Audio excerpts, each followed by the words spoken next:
Fala pessoal, tudo bem? Na aula de hoje nós falaremos sobre a política e a economia brasileira durante o período republicano. Então, pessoal, quando a Primeira Guerra foi declarada, a República Brasileira ainda era muito nova. O fim da monarquia no Brasil se deu ali principalmente devido a várias crises que o Dom Pedro II ele teve que enfrentar. Entre essas crises a gente pode falar dos militares que estavam insatisfeitos com a falta do reconhecimento ali após a Guerra do Paraguai.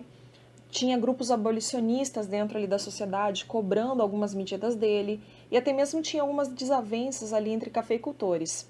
Então, no dia 15 de novembro de 1889, ocorreu a derrubada da monarquia, e a gente começa um novo período que nós vamos chamar de República Velha.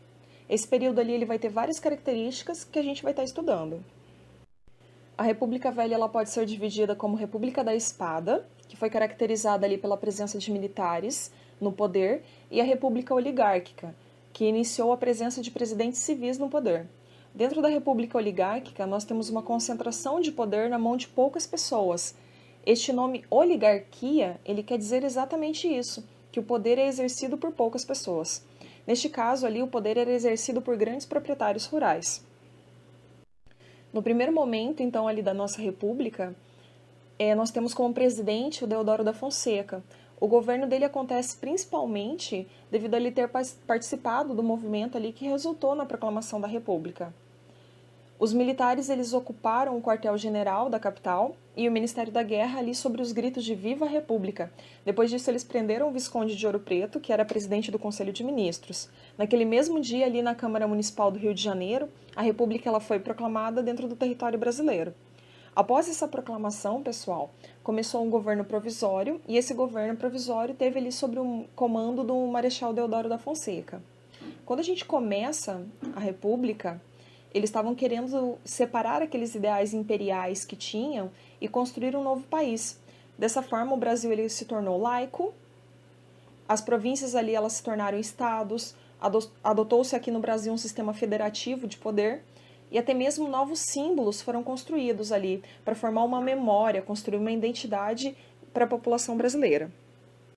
Foi também elaborada uma Constituição para o Brasil em 1891, porém, mesmo ali iniciando esse momento democrático da história brasileira, ainda havia alguns pontos a serem analisados.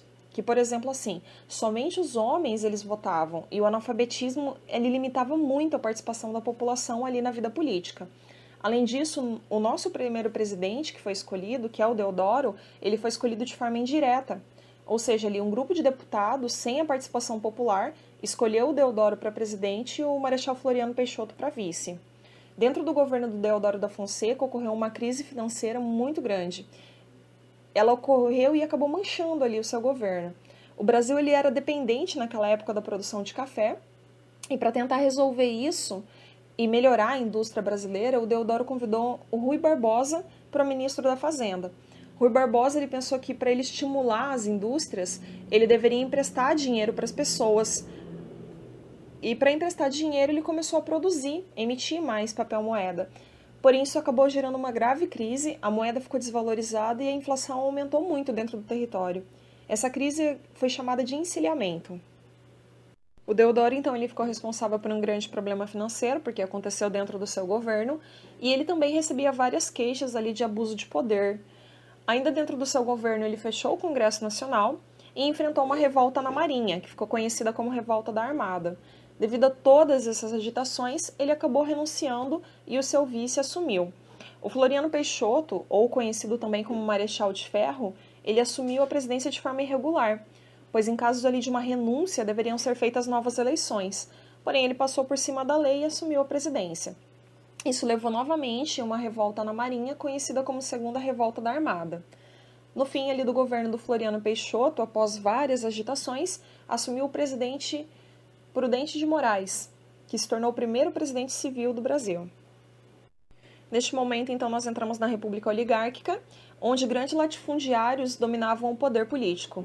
Durante esse período, ocorreram diversas manipulações no sistema eleitoral, e para garantir o poder existia uma figura chamada coronel. Eles eram grandes proprietários de terra e eles usavam seu poder e influência para garantir a posse ali dos seus candidatos. O coronel ele podia forçar a pessoa de três maneiras. Na primeira, ele oferecia vantagens à população mais pobre, principalmente em troca de votos. Ele podia também usar a força, né, e chantagear e manipular ali o processo eleitoral.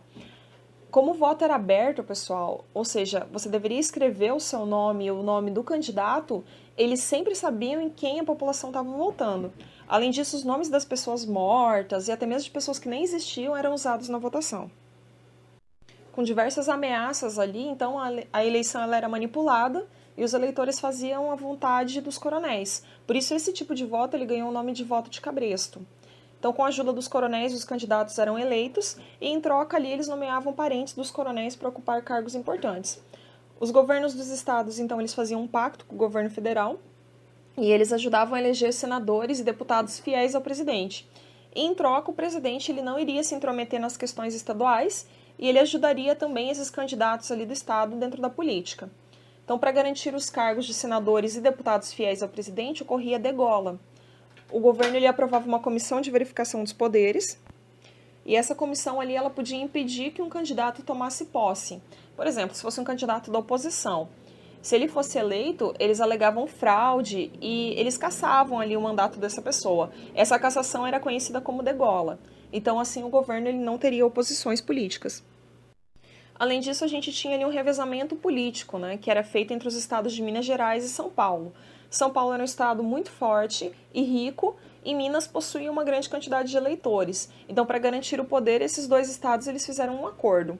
Em uma eleição, os mineiros iriam apoiar paulistas, e na outra, os paulistas iriam apoiar os mineiros. Esse revezamento ali ele ficou conhecido como política do café com leite. Com os mineiros e paulistas ali no poder, o Brasil passou a garantir o preço do café. Para isso foi firmado o Convênio de Taubaté. Dentro desse convênio se estabelecia que o governo ele iria regular a produção do café para evitar a superprodução e além disso o governo ele fez vários empréstimos para comprar a produção que não era vendida dos cafeicultores. Então ele estava evitando assim uma deflação do preço. Alguns cafeicultores ali começaram a perceber essa possível crise e eles começaram a se dedicar à parte da industrialização ali do Brasil. Porém, sobre isso a gente vai falar nas próximas aulas. Grande abraço, até a próxima!